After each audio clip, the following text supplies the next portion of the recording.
안녕하세요, 김원준입니다. 최근 쏟아지는 여러 굵직한 재판 소식 가운데 크게 주목받지 못한 하지만 중요한 판결이 어제 있었습니다. 최순실 국정농단 국조특위가 위증 혐의로 특검의 고발에 1심에서 징역 10개월에 집행유예 2년을 선고받은 이임순 순천향대 교수에 대해 어제 서울고법 형사 3부 조영철 부장판사는 원심을 깨고 공소 기각 판결을 내렸습니다. 이유는 요약하면 이렇습니다. 국조특위 활동이 끝났는데 그 활동이 끝난 이후 고발장이 접수했기 때문에 적법하지 않다. 저는 이 논리가 잘 이해가지 않습니다. 현장에서 즉시 위증 여부가 판가름 나는 위증을 누가 하나요? 숨길 수 있겠다는 나름의 판단 아래 위증을 하는 것이고, 그래서 그 위증을 밝혀내는 데는 시간이 소요될 수밖에 없는 게 당연한 이치 아닌가요? 그리고 모든 위증죄 고발은 국정조사 기간 동안 이루어져야 한다면 국정조사 마지막 날 위증한 건 어떻게 합니까? 저는 잘 이해가 안 갑니다. 김원준 생각이었습니다.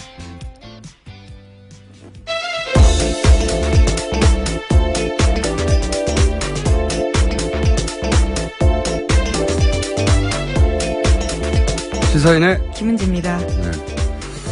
어제 크게 보도되지는 않았는데, 예. 이 판결은 향후, 왜냐면 위증죄로 고발된 사람이 아주 많기 때문에. 그렇죠. 예. 향후 판결에 영향을 미칠 수 있다. 그래서, 저는 주목하는 사건입니다. 그래서 오늘 좀 자세히 다뤄볼 예정인데, 잠깐 사실관계를 설명해 보자면 먼저. 예, 항소심 법원이 어제 이임순 순천향대 교수의 공소를 기각한 건데요. 공소 기각이라는 것은 형식적 조건이 갖춰지지 않았을 때 본안 심리 없이 소송을 끝내버리는 겁니다. 그러니까 아예 재판을 하지 않는 거죠. 그러니까 보통은 2심에서 1심에서 뭐 유죄가 됐는데 무죄가 됐는데 유죄가 된다든가 뭐 뒤집어지기도 하는데 이 경우에는 기소가 무효다는 거죠. 그렇죠. 예, 아예 다루지 않겠다는 겁니다. 그래서 아예 1심의 판결 자체가 무효라는 거죠. 왜냐하면 기소가 무효니까요. 그래, 굉장히 파격적인 판결이에요. 이런 경우가 잘 없는데, 그런 판결을 내려줬고, 그 이유가 이제, 국정조사 특위 활동이 끝났는데, 끝나고 나서 간단하게 요약하면 고발했다는 거죠. 예. 그렇기 때문에 고발 자체가 적법하지 않기 때문에 네. 이 재판을 할 수 없다라고 판단한 위증이냐 겁니다. 위증이 아니냐를 다룰 필요조차 없다. 고발의 위증이라서. 뭐 그렇게 이제 판결이 났고, 이건 왜냐면 이임순 교수에 대한 주목도는 뭐 이재용 부회장이라든가 또 뭐 김유천 전 비서실장이라든가 그런 분들에 비해서 워낙 떨어지기 때문에, 예, 크게 보도는 되지 않았어요. 근데 그 위임죄에 걸린 분들이 많기 때문에 이것이 이제 빠지면 형량이 당연히 혹시 다른 재판도 이렇게 되면. 네, 실제로 김기춘 전 실장과 우병우 전 수석 같은 경우에는 같은 혐의로 재판을 받고 있거든요. 특위 종료한 다음에 석 달 뒤에 고발된 우병우 전 수석 같은 경우에는 특히 우병우 전 수석은 그 재판에 빨간불이 켜졌다라는 평가를 받고 있는데요. 물론 다른 혐의도 있습니다. 직권남용 직무유기도 있지만 어쨌거나 혐의 하나가 빠지게 되는 셈입니다. 같은 논리라면요. 그렇죠. 특히 우병우 전 민정수석 같은 경우에는 영향을 받을 수 있다. 물론 뭐 다른 재판부는 다르게 판단할 수 있죠. 그런데 이제 가장 먼저 있었던 판결 중에 하나거든요. 예. 순천향대 이임순 교수는, 잊어버리셨을 것 같아서 잠깐 언급하면 최순실 씨와 아주 관련이 깊죠. 예. 그 서창석 서울대 병원장, 박근혜 대통령 주치를 하다가 서울대 병원장에 출마하게 된 서 원장에게, 서울대 병원장에 출마는 그게 대통령의 뜻이다. 그렇게 출마하라라고. 권한 거죠. 네, 전달한 사람이 바로 이 이임순 교수로 알려졌는데, 이번에 이제 국정조사에서 박근혜 전 대통령 비선 의료로 지목된 김영재 원장의 부인이죠.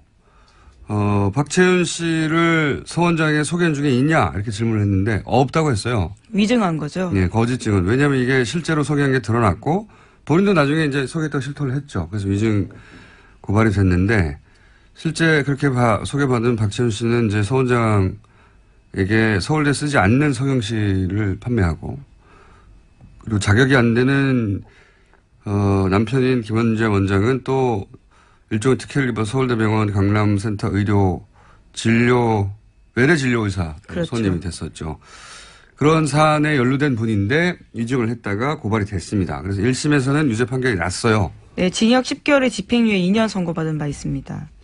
그런데 이번에는 그게 아니다, 무죄 이렇게 한 게 아니라 기소 무효 이렇게 돼버린 겁니다. 예. 근데 그 이유가 이제 국정조사기관 내 고발하지 않아서 그랬다는 건데 저는 이제 물론 잠시 후에 저희가 민의로 이거 사안을 취재한 기자와 그리고 우리 전문 법리 담당 이정철 판사님과 얘기 나눠보기는 하겠습니다만 그냥 저 일반인이 저의 눈으로 보자면 물론 다른 사안들 다른 피고인들도 국정조사기관 내에 고발하지 않은 분들도 있는데 다 공소기각된 적은 없어요. 지금까지는 다 유죄 판결이 나왔는데 저는 이게 상식적인 판단이라고 보는 게 특히 위증은 그 자리에서 판가름이 날 정도 위증 안 하거든요. 네, 그렇죠. 예. 오랜 시간이 걸려서 위증인지 아닌지 여부가 대부분 그렇죠. 확정이 됐습니다. 뭐 뻔한 거짓말을 안 한단 말이죠. 국회에 나와서 이게 나는 숨길 수 있을 거라고 생각하고 그 부분을 위증하는 것이고 그렇기 때문에 조사가 진행되고 다른 사람 진술을 듣고 그러면서 윤곽이 드러나고 그런 다음에 위증 여부가 판결함 나는 경우가 많거든요. 다른 사건 수사하다가. 그러니까 이게 국정조사 기간 내에 안 했다고 이렇게 해버리면 국정조사 기간이 지난 이후에 위증이 드러난 것은 위증이 아니게 돼버리잖아요. 고발할 수 없잖아요. 그래서 또 하나 궁금한 건 그러면 마지막 날에 위증한 건 어떻게 됩니까? 다음 날부터 보고서 쓸 텐데 이렇게 되면 최대한 마지막까지 소환에 응하지 않고 마지막에 가서 증언해야지 이렇게 될 수 있잖아요. 종료기간에 다가와서. 그러니까요. 최대한. 예. 더군다나 저는 국회 상임위들이 있잖아요. 거기서도 위증 고발을 하거든요. 거기는 아예 기한이 정해져 있지 않아요. 항상 있는 위원회니까. 언제든지 고발할 수 있는데 오히려 특별히 국회가 따로 조사해야 되겠다고 중요한 이유가 있어서 이런 국정조사 특위가 만들어지는 거 아닙니까? 그런데 그런 특위에서 위증을 조사기관에 묶어버리면 매우 중요하다고 별도로 만든 특별한 조사위원회인데도 기한이 묶여서 고발을 할 대상을 못 해버리면 애초에 특별하다고 만든 특위의 취지에 근본적으로 반하는 거 아니냐. 특별하다고 만드는데 거꾸로 기한을 묶어버리면 그 기한 이후에 드러난 혐의는 어떡하냐. 근데 저희가 이제 이 판결을 주명한 이유는 이제 단순히 집행유예된 건 하나가 무효화돼서가 아니라 앞으로도 이제 이 국정농단 관련 2심 판결이 계속 이어지거든요. 네. 네, 그렇죠. 뿐만 아니라 오늘부터요, 안봉근 이재만 전 비서관 등의 재판도 시작됩니다. 두 사람들은 증인으로 나오지 않았다라는 이유로 계속 재판받게 되는데요. 또 이 건들도 관심을 가질 수밖에 없습니다. 국지관 사건을 줄줄이 기다리는데 우리 사법부, 현 고법재판부가 이 사건들을 어떻게 처리할지 주목되는데 혹시 이게 일종의 풀한계가 아닐까 걱정이 되는 거죠. 예. 그래서 저는 시민사회가 이 국정농단 사태 2심 판결에도 계속 주목해야 한다. 그 점을 짚기 위해서 좀 길게 얘기를 했고 또 취재기자도 연결해 보겠습니다. 잠시 후에. 자, 다른 사람들 넘어갔다가 민의를 하는 걸로 하고 다른 뉴스는요? 네, 고용주 방송문화진흥회 이사장 재판도 화제가 됐는데요. 어제 재판이 있었습니다. 처음으로 시작됐는데 문재인 대통령은 공산주의자가 맞다라는 주장을 계속해서 하고 있었습니다. 고 이사장 같은 경우에 어제 열린 재판에서 자신이 허위사실 말한 적이 없다라고 주장했는데요. 문재인 대통령을 공산주의자라고 지칭하는 등 명예를 훼손한 혐의로 재판을 받고 있습니다. 고 이사장은 문 대통령은 북한 추종 발언과 활동을 해온 공산주의자다 계속 주장하면서요. 자신은 허위사실을 한 적이 없다. 그렇기 때문에 검찰 기소 이해할 수 없다라고 이야기했습니다. 또 사드 배치 불허하고 한일 군사정보 교류 협정 체결에 반대하는 등 북한에 유리한 발언을 해왔다면서 문재인 대통령은 공산주의자가 보이는 공통된 특징을 갖고 있다. 이렇게 주장했습니다. 아니 북한을 추종하는 문 대통령이 왜 지금 이렇게 북한하고 각을 세우고 있나요 그럼? 그리고 사드를 배치 찬성하냐 반대하느냐 공산주의자면 우리나라 공산주의 엄청나게 많아요. 한일 군사정보 교류 협정에 반대해도 공산주의자고. 공산주의자 해서 권한을 독점하고 있는 거죠. 본인이. 그래서 마음대로 딱지를 붙이는 건데 저는 혼자는 이렇게 생각할 수 있다고 봅니다. 문제는 그 생각에 기반해서 권력을 행사할 수 있는 지위에 있다는 게 문제인 거죠? 네, 형제 방송문화진흥회 이사장이라고요. MBC 대주주. 네. MBC가 나아갈 바를 정해줄 수 있는 분이라, 예. 어쨌든, 이런 법정 진술이 있었습니다. 네. 자, 다음 주는요? 네, 또 어제 또 눈에 띄는 판결이 하나 있었는데요. 6년 동안 이어진 기아자동차 통상임금 소송에서 노조가 이겼습니다. 정기 상여금과 점심 식사 비용은 통상임금으로 봐야 한다라는 법원의 판단이 나온 건데요. 기아차는 모두 4,200억 원을 지급해야 합니다. 기아차가 회사가 어려워진 미지급 임금을 소급해주지 않아도 된다고 주장해왔던 신의 측, 그러니까 신의 성실의 원칙에 반한다라는 주장을 법원이 받아들이지 않은 건데요. 오히려 재판부는 노동자가 마땅히 받아야 할 임금을 지급해두는 걸 두고 경제에 위협된다고 주장하는 것은 적절하지 않다고 지적했습니다. 저는 이 사법부의 판단이라는 게 이제 문자 가득한 경전에만 매달리는 게 아니라 사실은 항상 그 시대 정신하고 함께 가야 되잖아요. 예. 문자는 시대를 따라갈 수 없으니까. 근데 이제 이 판결의 정신이라는 게 근로자들이 주장한 권리, 주장과 권리 100% 손들어준 건 아니지만 적어도 이명박 박근혜 시절에는 기대하기 힘들었던 판결이라는 점에서 주목되는 판결입니다. 네. 반가운 판결이고요. 자, 다음 뉴스는요. 이해운 바른정당 대표가 지난 총선 경선 때 수천만 원대의 금품을 받았다는 의혹이 제기됐습니다. YTN 보도인데요. YTN에 따르면 사업가 옥 씨가 10차례에 걸쳐서 명품을 포함한 금품 6천만 원치를 이 대표에게 건넸다라고 주장하고 있습니다. 이 대표는 어제 당 연찬회 도중에 기자회견을 자청해서요. 이를 다 부인했는데요.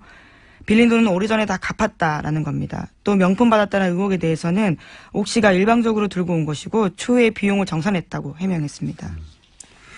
이건 양자 주장이 대립되고 결국 법정으로 갈 것 같고 양자 이야기를 모두 들어봐야 하긴 하는데 조금 각을 틀어서 바라보면 최근에 이제 보수대 통합에 대한 여러 가지 방법들이 등장하잖아요. 보수 진영에서. 근데 이제 이해운 의원이 대표적인 자강론자거든요. 예.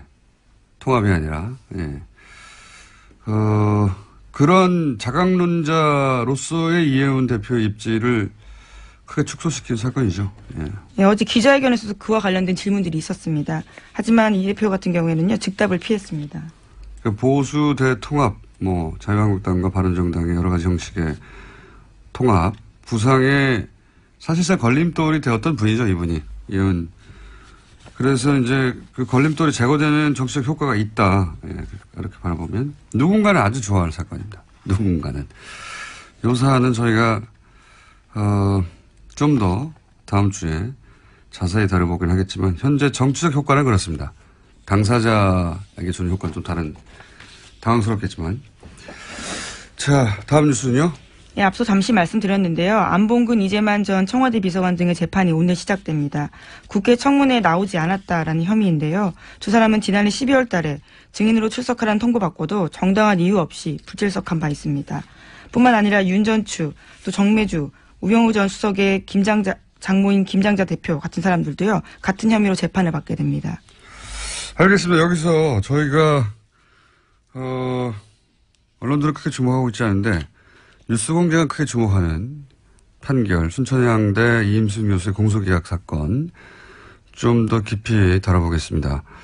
미니로 두 인터뷰 연설을 할 텐데 먼저 최순실 일단 들어가실랍니까? 네, 길어지신다면 인사를 드리겠습니다. 길어질 것 같아요. 네, 두 분이나 계신다 그래서요. 네. 네. 지금까지 시사인의 김은지였습니다. 감사합니다. 자, 바로 이어서 짚어보겠습니다. 수천향대 이임순 교수 공소기각건. 이 최순실 국정농단 사건을 지속적으로 몇 년 전부터 취재해온 주진우 기자 연결해서 짚어보겠습니다. 안녕하십니까? 안녕하십니까? 네. 법리는 저희가 잠시 후에 이정길 판사 연결해서 짚어보겠고 어제 판결 나고 이 사안하고 직접 이해 당사자가 될 수도 있는 삼성 또 박근혜 측 또 기소가 아예 기각돼 버린 특검 반응 취재해 봤습니까? 했습니다. 네, 어떤가요 반응이? 삼성과 박근혜 측에서는 처음으로 자신들에게 생긴 호재였습니다. 획기적인 호재여서 굉장히 놀라워하고 반가워했습니다. 반면 특검과 검찰 쪽에서는 쇼크를 받아서 굉장히 당황하고 있습니다. 쇼크까지 받을 정도였나요? 왜 쇼크를 받았을까요? 네. 1심에서 다 유죄가 됐던 부분이었어요. 이 부분에 대해서는. 그런데 공소기각, 그러니까 기소 자체가 잘못돼서 그 죄를 줄 수도 없다고 이렇게 판결을 내렸습니다. 이 판결대로라면 이재용의 위증 무죄고요. 김기춘 무죄고, 그리고 수많은 사람들이 그 국회에서 거짓말한 부분이 무죄가 됩니다. 그래서 대책 마련에 부심하고 있습니다. 특검 입장에서는 위증 고발된 사람 아주 많으니까, 예. 네. 혹시 재판의 영향으로 다른 재판에서도 무효화될까봐 충격이 있었다. 네. 그런 얘기인 것 같고. 지금 이 국정농단 관련 사건 중에 2심에서 위증 관련해서 판결이 난 건이 또 따로 있나요? 판결이 끝난 사건이 있습니다. 연세대 정기환 교수 건인데요. 이미 판결이 나서 유죄가 다 인정됐습니다. 이분도 위증 혐의가 있었죠. 예. 예. 물론 다른 분들도 다 마찬가지였습니다. 위증에 대해서는요. 그러니까 전기환 교수의 위증 혐의 경우는 2심에서 유죄가 인정됐다. 예. 그렇죠. 옆 재판부에서 유죄가 인정돼서 끝났습니다. 옆에 재판부에서 인정됐는데, 그럼 위증이 2심에서도 인정된 케이스가 있긴 있는데, 공소기간 이게 첫 번째죠? 그렇습니다. 네. 사실은 이런 부분에 대해서 굉장히 걱정을 하고 있었어요. 특검 쪽에서는. 어떤 우려를 하고 있었나요? 사실 양승태 대법원장 시절에 그 고법부장들은 굉장히 그 수가 갑자기 판사들이 많다가 갑자기 줄어듭니다. 그래서 승진하기 힘들다. 네.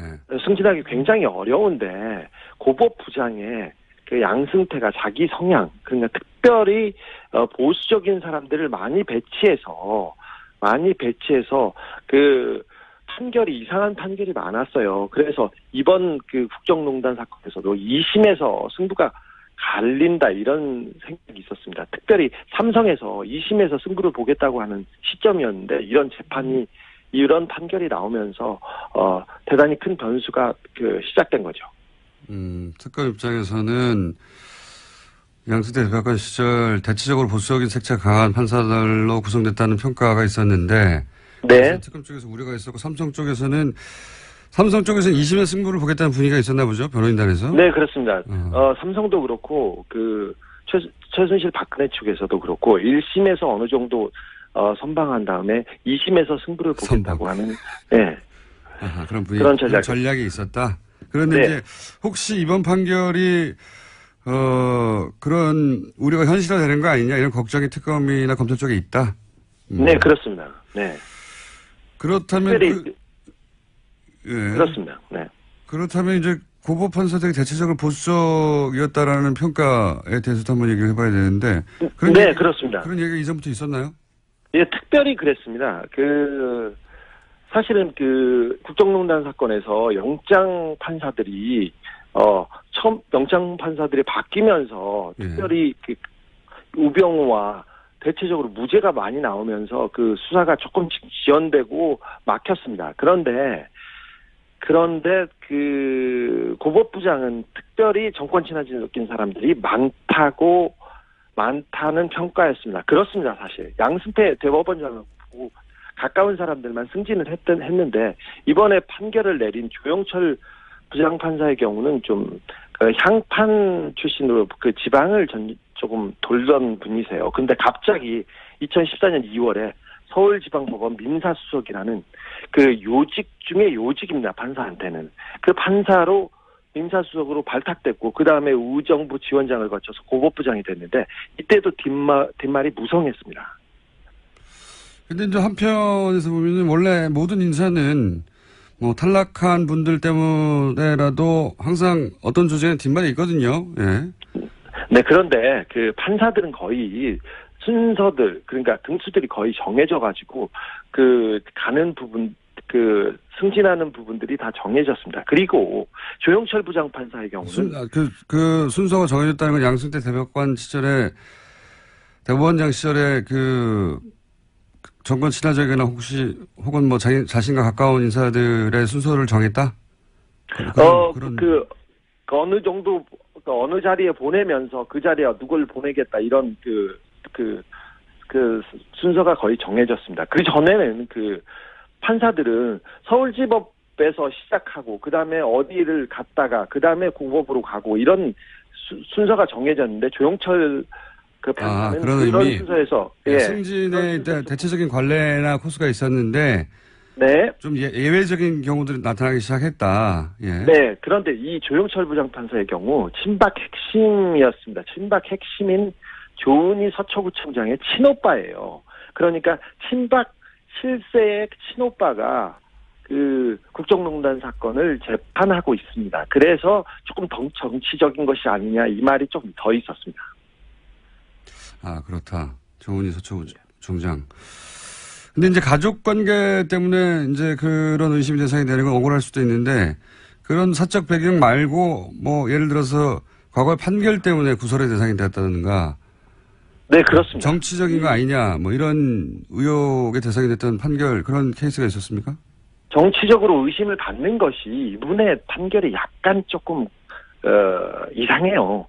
스폰서 검사 김영준 부장검사 얘기 들으셨죠? 고교 동창한테 수천만 원 돈을 빌리고 금품을 받고 이렇게 그래서 구속된 분인데 얼마 전에 나왔는데 이 판결을 조영철 부장판사가 했습니다. 그러면서 뭐라고 했냐면은 가까운 친구한테 그 돈을 받은 것은 스폰서가 아니다 이런 취지로 판결을 했어요. 유명한 사건. 그래서 네 그랬습니다. 그래서 굉장히 놀라웠는데요. 이분이 또 최윤희 전 합참의장 한테 뇌물죄를 무죄를 줬는데 이분은 최윤희 전 합참의장의 아들이 무기 브로커에게 2천만 원을 받았어요. 근데 받은 사실은 인정되는데 청탁의 대가로 보기는 어렵다 이렇게 얘기했어요. 그리고 최 의장의 아들이 받은 돈이 사업 투자금이 아니었다 이런 식으로 말도 안 돼. 그런 판결을 내려가지고 사람들을 그리고 특별히 판사들 사회를 놀라게 만들었습니다. 판사 커뮤니티에서도 판결에 대한 구설이 좀 있었다. 뭐 그렇게 이해하겠고요. 네. 근데 저희가 이제 이 판결에 대해서 주목하는 이유는 혹시 이 판결이 다른 국정농단 사태를 가늠하는 풍향계가 될까봐 이제 우려하는 건데 이 재판부가 다른 국정농단 사건도 맡은 게 있나요? 김기춘, 조윤선을 처리해야 되는 블랙리스트 사건이 담당 판사입니다. 그리고 정유라의 부정입학, 이화여대 농단 사건도 이 판사님을 맡고 있습니다. 근데 더 중요한 것은 이재용 항소 사건을 맡을 가능성이 굉장히 높다는 데 있어요.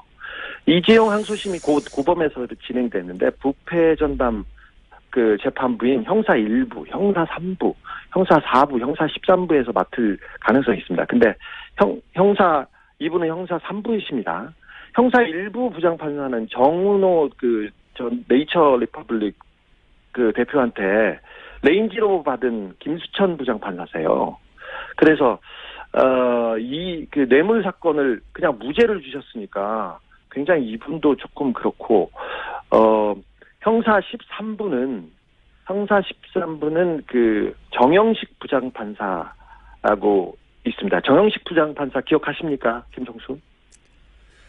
기억이 안 나요. 우리 담당 판사였습니다. 우리 담당 판사였었는데 이분이 한명숙 총리 2심에서 뇌물죄 무죄였었는데 1심에서 얘기했는데 2심에서 징역 2년을 주신 분이세요. 그리고는 이분과 다른 분은 김문석 부장판사가 계신데 사실 조영철 판사가 이재용 사건 맡을 가능성도 큽니다.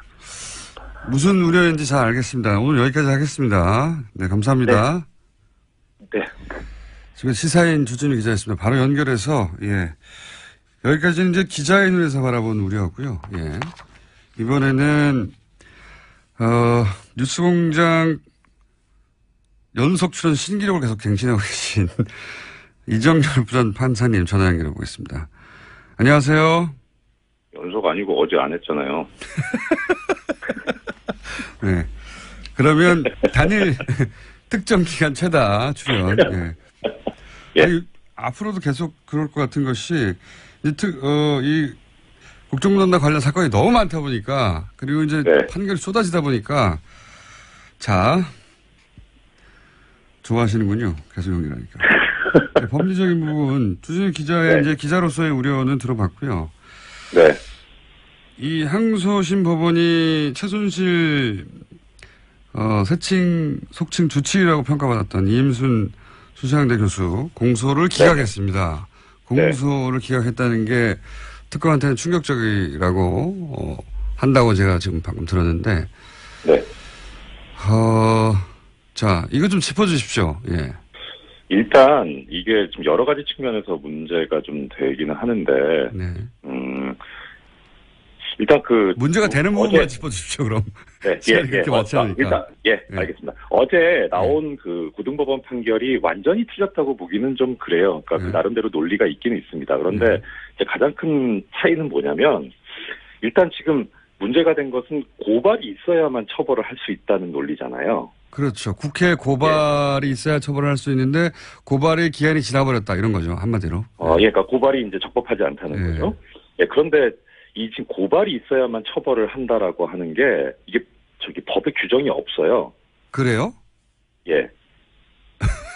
이게 이렇게 잘못됐다는 게 아니고, 예. 그러니까 이 고발이 있어야만 국회 고발이 있어야만 처벌할 수 있다는 거는 법에 있는 규정이 아니고 판례에 의해서 인정이 되고 있는 겁니다. 65년도에 나온 대법원 판결이 있거든요. 그 대법원 판결의 취지는 뭐냐면 그러니까 보통은 이제 다른 법에서는 뭐 예를 들어서 세금 포탈한 경우에는 뭐 국세청장이나 이쪽에 고발이 있어야만 되거든요. 거기 법에 뭐라고 돼 있냐면은 고발이 없으면 공소를 제기할 수 없다 이런 식으로 돼 있어요. 아예 그렇게 규정하고 있는데. 예. 근데 국회 위증 관련해서 그렇게는 안 돼 있어요. 아하. 그러니까 예, 고발이 서로 뭐 절차를 어겼다 하더라도 검찰에 기소한 데는 문제가 없다는 말씀이시네요. 그러니까 그 부분에 관해서 이제 판례가 그 65년도 판례가 뭐라 그랬냐면 이게 근거가 국회 자율권이라는 걸 얘기를 하고 있는데 뭐 쉽게 말씀드리면 이 상권 분립의 원칙상 입법부, 사법부, 행정부가 나눠져 있잖아요. 네. 그러면은 사법부도 상권의 하나니까 예. 입법부하고 동등하니 국회에서 내부적으로 한 거에 대해서는 왈가왈부하지 말고 그 판단을 존중해라. 아하, 이런 취지예요. 예. 그러니까 예. 국회도 자체적으로 그런 판단 권한이 동등하게 있고 국회가 문제 삼았다면은 그거에 대해서 절차가 며칠까지 됐다 왈가왈부하지 말고 그렇죠. 기소 효력을 인정해라라는 게 이미 있다는 거죠. 그렇죠. 그게 이제 자율권 존중의 정신이에요. 그래서 판례가 그때 인정할 때도 고발이 필요하다고 인정한 게 뭐냐면 국회에서 위증을 한 건데 국회가 나서서 고발을 하지 않는 걸 가지고 굳이 행정부나 사법부에서 문제 삼을 필요가 있느냐. 그러니까 고발이 있어야만 처벌 가능한 걸로 해석을 한 거예요. 아하. 아니 그러면 네. 이거를 물론 뛰어나시긴 하지만 이정열 전 부장 판사님만 알 수 있는 판례는 아니잖아요? 그렇죠. 그러니까 그거에 근거해서 이제 그 고발이 필요하다라고 해석을 해온 거니까 웬만하면 다 아는 대법원 판결이죠, 이거는. 그래요? 예, 그래서 그 정신을 그대로 대입을 하면 이 사건에서도 이제 사실 그 고발 기한을 어겼다기보다는 엄밀하게 말하면은 이 국정조사 특별위원회가 해산한 다음에 그 명의로 고발이 된 거니까 존재하지도 않는 게 고발을 한 셈이거든요. 그렇게 해석한 거죠. 예. 그렇죠. 이제 그 말이 그러니까 그렇게 보면은 그게 완전히 틀린 건 아닌데 문제는 뭐냐면 어떻든 내부적으로 존재하든 안 하든 간에 일단 국회에서 의원들이 모여가지고 고발을 했으면 그러니까요. 그 절차 자체는 문제 삼지 않는 게 65년도 대법원 판결하고도 맥락이 같아요. 그러니까 국회 자율권을 존중을 하자 이거거든요. 그런 판례를 모르고 이렇게 하셨을까요? 판례 자체는 아는데 판례의 정신까지 생각을 하지는 않은 것 같아요.